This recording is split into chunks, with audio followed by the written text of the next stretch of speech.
বিদ্যুৎ পরিবাহী পদার্থ কাকে বলে? যে সকল পদার্থের ভিতরে বিদ্যুৎ খুব সহজেই প্রবাহিত হতে পারে সে সকল পদার্থকে বিদ্যুৎ পরিবাহী পদার্থ বলে। পরিবাহী পদার্থকে কন্ডাক্টর বা পরিবাহী বলেও অনেকে চিনে থাকে। বিদ্যুৎ পরিবাহী পদার্থের ক্ষেত্রে বিদ্যুৎ প্রবাহ হতে পরিবাহী পদার্থে বিশেষ কোনো বাধার সম্মুখীন হয় না।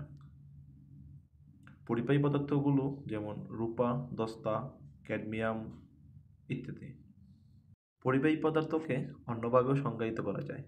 যে সকল পদার্থের ব্যালেন্স সংখ্যা বা শেষ কক্ষপথে ইলেকট্রন সংখ্যা 4-এর কম হয় সে সকল পদার্থকে বিদ্যুৎ পরিবাহী পদার্থ বলে। বিদ্যুৎ পরিবাহী পদার্থের গুণাবলী বা বৈশিষ্ট্য।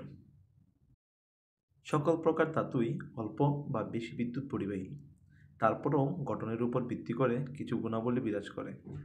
নিচে বিদ্যুৎ পরিবাহী পদার্থের যে সকল বৈশিষ্ট্য থাকা উচিত তা উল্লেখ করা হলো।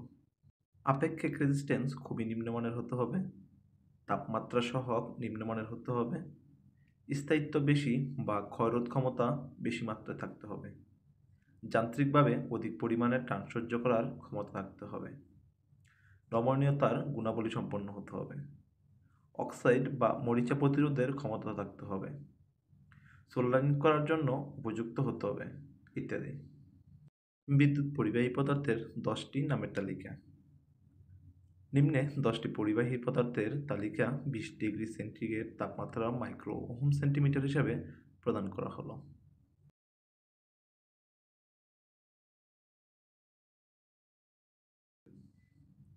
বিদ্যুৎ পরিবাহী পদার্থের ব্যবহার। সোনা, রূপা, তামা হলো উত্তম পরিবাহী, তবে সর্বোত্তম ভালো পরিবাহী হলো রূপা। আমরা অনেকে জানি না কোন পরিবাহী পদার্থ কোথায় ব্যবহার করা হয়।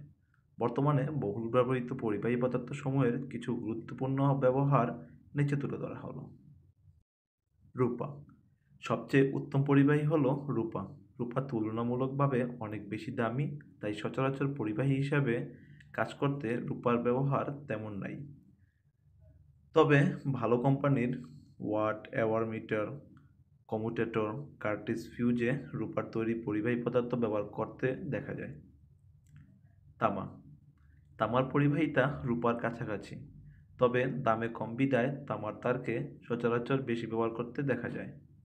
যেমন বৈদ্যুতিক cable, motor winding, super enamel copper তৈরি, জেনারেটরের কম্যুটেটরে ও ওভারহেড লাইনে তামার তার ব্যাপকভাবে ব্যবহার করা হয়। অ্যালুমিনিয়াম। অ্যালুমিনিয়ামের তার ওভারহেড লাইনে বেশি ব্যবহার করতে দেখা যায়। দামে কম বলে ওভারহেড ও আন্ডারগ্রাউন্ড লাইনে অ্যালুমিনিয়ামের তার ব্যবহার করা হয়ে থাকে। পারদ। বৈদ্যুতিক পরিবাহী হিসাবে mercury vapour lamp, ampere, hour meter ও রিলের ভিতরে পারদের ব্যবহার করতে দেখা যায়। সীসা। কেবলের উপরের আবরণ, ব্যাটারির প্লেট, ফিউজ তার ইত্যাদি তৈরিতে সীসা ব্যাপকভাবে ব্যবহৃত হয়ে থাকে। এছাড়াও সোল্ডারিং লিড হিসাবে সীসাকে ব্যবহার করতে দেখা যায়।